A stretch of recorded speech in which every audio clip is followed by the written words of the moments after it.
বিসমিল্লাহির রহমানির রহিম। সকল প্রশংসা আল্লাহর, সকল ক্ষমতার মালিক আল্লাহ মহান। আসসালামু আলাইকুম আমার প্রাণ প্রিয় সকল আপনজন, কেমন আছেন? আমি আপনাদেরই কান্তা আপা আবারও চলে আসলাম আপনাদের মাঝে অসংখ্য সুখবরের বার্তা নিয়ে। আসলে সামাজিক যোগাযোগ মাধ্যম ফেসবুকটা এখন সবার হাতে হাতে, সবাই আমরা কিন্তু ফেসবুকটাই বেশি একটু ইউজ করি। আমার কিন্তু ইউটিউব চ্যানেলও আছে, কান্তা মিডিয়া সেন্টার, আপনারা সার্চ দিলে ওখানেও দেখতে পারেন। তো আমি সেই কারণেই আমি আপনাদের মাধ্যমে আপনাদের মাঝে আসছি। এই সামাজিক যোগাযোগ মাধ্যমটা যেহেতু হাতে হাতে থাকে, তো হয়তো কারো যদি একটু চোখে পড়ে, তা হয়তো দেখে মনে করবে যে ও আমার তো একটা ছেলে আছে, আমার তো একটা মেয়ে আছে, না আমার ঘরে নাই কিন্তু আরেকজনের তো আছে। এভাবেই কিন্তু ভালো কাজগুলি ছড়িয়ে যায়। তো যেহেতু আমাদের এমন একটা মাধ্যম, এখান থেকে আমরা বিয়ে শাদির ব্যবস্থা করে দিই পাত্রপাত্রীর সন্ধান দিয়ে। তো আপনার যাদের ঘরে বিবাহযোগ্য ছেলে মেয়ে আছে, অবশ্যই আপনারা ফোন করে আমাদের অফিসে চলে আসতে পারেন। আমাদের মোবাইল নাম্বারটা বলে দিচ্ছি, 019718600261। আসলে এই মুহূর্তে আমার খুব ইমার্জেন্সি একটা পাত্রী প্রয়োজন। আমি একটু ল্যাপটপটা দেখেই বলছি। যেই খুব জরুরি ভিত্তিতে অবিবাহিত পাত্রী প্রয়োজন। যদি কারো চোখে পড়ে, যাদের ঘরে মেয়ে আছে, হয়তো আমাকে একটু ফোন করলে তার পুরা ডিটেলসটা, বায়োডাটার ছবি আমি সব দিয়ে দিতে পারবো। তো পাত্র হচ্ছে আপনার এলেভেল ও লেভেল করা, বিবিএ কমপ্লিট করছে। ওর বাবা বর্তমানের এমপি, প্রায় 5 ফিট 10 লম্বা। বাবার বিজনেস আছে, বিজনেসে সে এমডি হিসাবে জয়েন করেছে। ঢাকায় নিজস্ব বাড়ি টাড়ি সব কিছুই আছে। খুব ভদ্র ফ্যামিলি, ছেলেও খুব হ্যান্ডসাম দেখতে। তো বয়সটা হয়ে গেছে 30-এর মতো।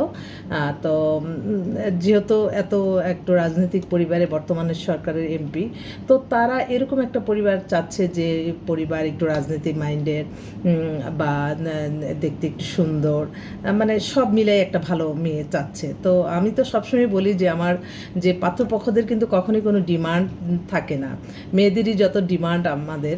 আর ছেলেরা কিন্তু একটা ভালো সুন্দর মেয়ে, একটা ফ্যামিলি একটু ভালো এরকম হলেই বাস, তারা কিন্তু সব কিছু আরও উল্টা দিয়ে তারপরে নিয়ে আসে।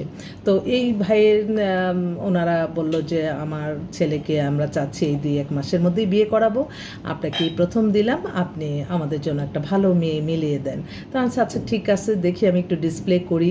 অনেক ভাই ও বোনরা আছে, তাদের মেয়েদের জন্য ছেলে খুঁজতেছে, শিল্পপতি ছেলে, ইংলিশ মিডিয়াম ব্যাকগ্রাউন্ডের ভালো ছেলে খুঁজতেছে হয়তো।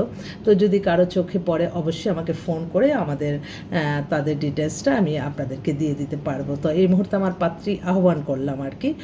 যোগাযোগের মাধ্যমটা তো এখন সবার হাতে হাতেই থাকে, তাই আমি এই দেখলাম যে মানে সবাই দেখি যে এখন যোগাযোগ মাধ্যমটাই বেশি ব্যবহার করে।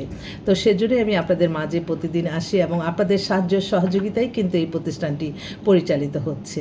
আমি সবসময় মনে করি মানুষের কল্যাণে সকল শান্তি। মানুষের জন্য ভালো চিন্তা করতে হবে, কখনো কোনো মানুষকে ঠকিয়ে না, মানুষকে লোভনীয় কোনো অফার দিয়ে না। মানুষকে সবসময় মানুষকে মনে করতে হবে আল্লাহর সৃষ্টির সেরা জীব হচ্ছে মানুষ। এই মানুষের কল্যাণের মাঝে কিন্তু সকল শান্তি। অনেকেই মনে করে এই যে সামাজিক যোগাযোগের মাধ্যমে আসলে সব কিছুই কি আমরা মানে এই যে আমি কিন্তু এখন আসলাম একটা বিজ্ঞাপনের জন্য। তো অনেক সময় দেখা যায় যে অনেক কিছুই কিন্তু ছবির মাধ্যমে আমরা মনে করি অনেক গর্জিয়াস, বাস্তব কিন্তু সেটা না। সেজন্য সবসময় মনে রাখতে হবে, প্রথমেই কোনো কিছু দেখি তার সাথে সেটা দেখে উত্তেজিত না হওয়া, এটা আগে অবজার্ভ করতে হবে আসলে কতটা সত্য। কারণ এই সামাজিক যোগাযোগের মাধ্যমে দেখা যায় যে আমরা অনেক কিছু, অনেক হাই লেভেলের অনেক ছবি টবি দেখি, বাস্তব কিন্তু সেটা না।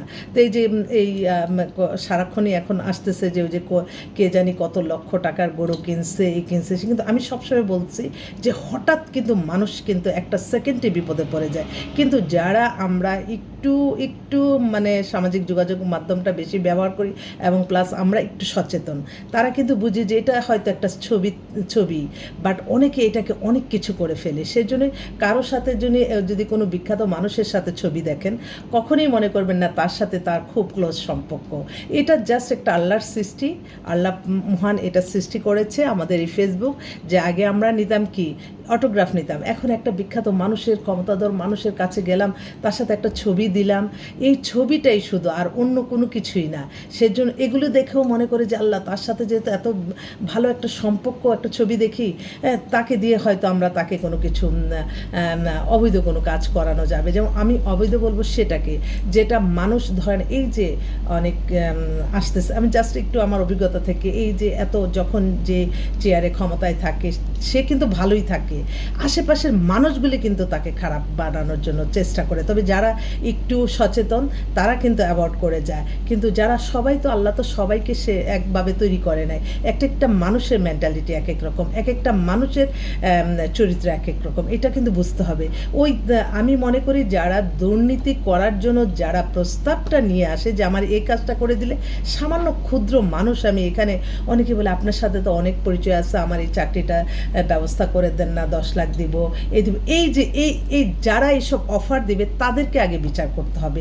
এই যে হয়তো একটা চেয়ার, ক্ষমতা দেওয়ার চেয়ারে বসে থাকলে কিন্তু মানুষের যে যন্ত্রণা, মানুষের যে আশেপাশের থেকে যেই অফারগুলি দেয়, এই অফারের কারণেই তো একটা মানুষ দুর্নীতিগ্রস্ত হয়ে যায়। সেজন্য যাদের অফার, যারা দিতে আসবে অফারগুলি, সেই অফারগুলি মানুষকেও ধরতে হবে, কারণ তারাই কিন্তু এই দুর্নীতি এবং খারাপ পন্থাগুলি শিখিয়ে দেয় এবং তাদেরকে লোভনীয় অফার দেয়।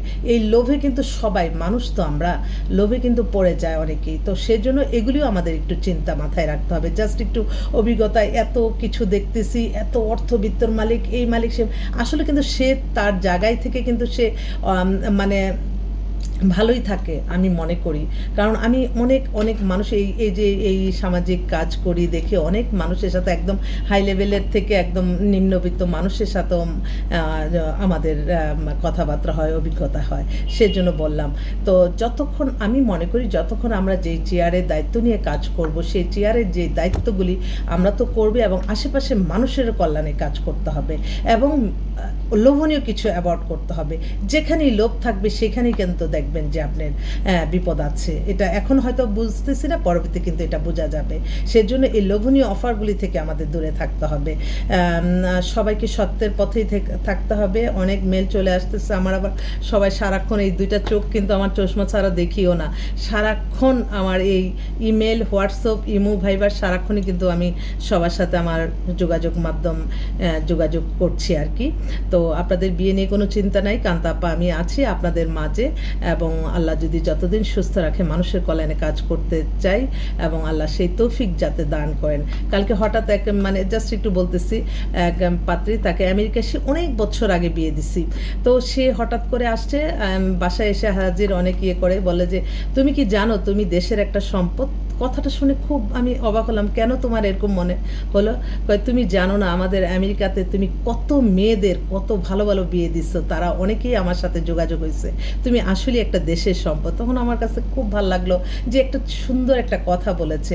আসলে আমরা যারা মানুষের কল্যাণে কাজ করি তাদের মেন্টালিটি থাকতে হবে শুধু কল্যাণমূলক কাজে, এবং কখনই চিন্তা করতে হবে না যে আমি একটা ভালো কাজ করলাম আমি কি পাবো। এই জিনিসটা কিন্তু অনেকের ভিতরেই দেখলাম, যে অনেকের কাছে যায় যে স্যার বা ম্যাডাম একটু দেখেন না, এটা যদি আপনার একটা সুপারিশে বা আপনার একটা ফোনে যদি তার লাইফটা একটু চেঞ্জ হয়ে যায়, তার রিজিকের ব্যবস্থা হয়, একটু দেখেন না। সবাই কিন্তু এটা অ্যাকসেপ্ট করে না, মনে মনে ভাবে যে আমি তার জন্য কেন করব, আমি কি পেলাম। কিন্তু সবসময় মনে রাখবেন আল্লাহ সব দেখতেছে, এবং আল্লাহ তার প্রতিদান নিজ হাতে দেয় কোনো না কোনো ফেরেশতার মাধ্যমে। আমি মনে করি যারা এই যে অনেক কিছু ফ্ল্যাশ হচ্ছে, অনেক কিছু, তারা যদি একটু সত্যের পথে থেকে মানুষের কল্যাণ করে, যদি নিজে এত কিছু ভোগ না করে সবার মাঝে বিলিয়ে দিত, তাহলে হয়তো তাদের এই সমস্যাগুলি হতো না। আমার একটু ব্যক্তিগত অভিমতে আমি জানি, আমি সবসময় আমি মনে করি যে আমি সুস্থ আছি, ভালো আছি, আমি নামাজ, রোজা, ইবাদত, বন্দেগী, দান, সদকা, মানুষের কল্যাণ, হজ, উমরা পালন, ভালো কাজ করতেছি, এটাই আমার যথেষ্ট, এটাই আমার জমানো। আমি কখনো কোনো আমার ব্যাংক ব্যালেন্সে আমি বিশ্বাসী না। আমি সবাই শুধু বলে যে আপনার কি হবে, আপনি আজকে অসুস্থ হয়ে গেলে আপনি, আল্লাহ আছে, আল্লাহ দেখবে। আর ওই অর্থবিত্ত জমা রাখলে ওদেরই বেশি আমি দেখলাম যে বড় বড় অসুখ বিসুখ হয়, কারণ ওগুলি তো কাফারা দিতে হয়। এগুলির কি, আমার মা সবসময় বলতো যে নিজে ভালো থেকে মানুষের কল্যাণে কাজ করে, মসজিদ, মাদ্রাসা, এতিমখানা, ওদের পাশে থেকে তুমি যা আর্ন করবা নিজে থেকে ওদের মাঝে বিলিয়ে দিবা। আমার আম্মা সবসময় তাই করতেন, এবং আমার মায়ের নামে একটা মাদ্রাসা করেছি আমরা, প্রায় 200 জন এতিম বাচ্চা গির্জা এবং মসজিদ মাদ্রাসা আমার মায়ের গ্রামের বাড়িতে নিজের জায়গায় নিজে। তো আমরা সবাই মিলে সেখানে আমরা যতটুকু পারি ইনশাল্লাহ আমরা কাজ করি। আমার মায়ের আদেশ আমি সবসময় মেনে চলি। আর সবচেয়ে বড় কথা হচ্ছে আপনারা যারা ভালো থাকতে চান, ভালো কিছু করতে চান, আল্লাহই সহায় হয়। কখনো খারাপ চিন্তা মনের ভিতর আনতে নেই। এবং অর্থ বিত্ত আপনারা জমাবেন, বাট মানুষকে ক্ষতি করে না। এবং আপনার কেউ না, আপনার রক্তের না। কই আমার কাছে তো অনেক মানুষ আসে, আমি একটা ফোন নাম্বার দিয়ে বিয়ে হয়ে যাচ্ছে, আমি তো কিছু পাবো সেটা চিন্তা করি না। আমি তো আল্লাহর কাছে চাই সব কিছু। আমার আল্লাহই কোনো না কোনো রহমত এবং বরকত দান করেন। এটাই আমার সবচেয়ে বড় পাওয়া।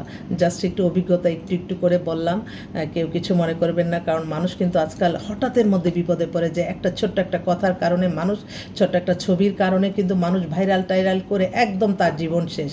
তো এটা কিন্তু মনে রাখবেন, একটা মানুষের রিজিক যাতে কখনো নষ্ট না হয়। আপনার মিথ্যা, আপনার কাল্পনিক সন্দেহের কারণে একটা মানুষ যাতে হয়রানি না হয়। এই যে আমি এই জিনিসটা আমি কখনো উচ্চারণ করতে চাই না, জাস্ট একটু উচ্চারণ করতেছি যে যেটা জানে যে এটা মহাপাপ।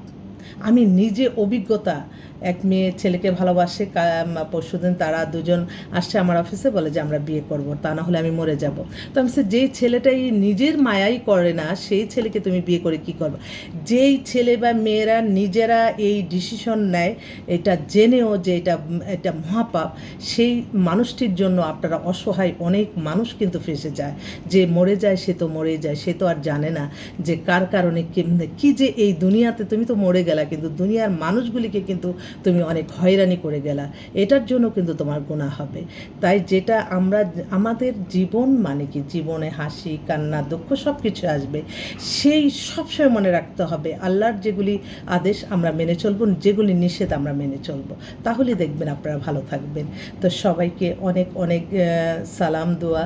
আর আমিও আপনাদের কাছে দোয়া চাই। দোয়ার চেয়ে বড় শক্তি আর পৃথিবীতে কিছু নাই।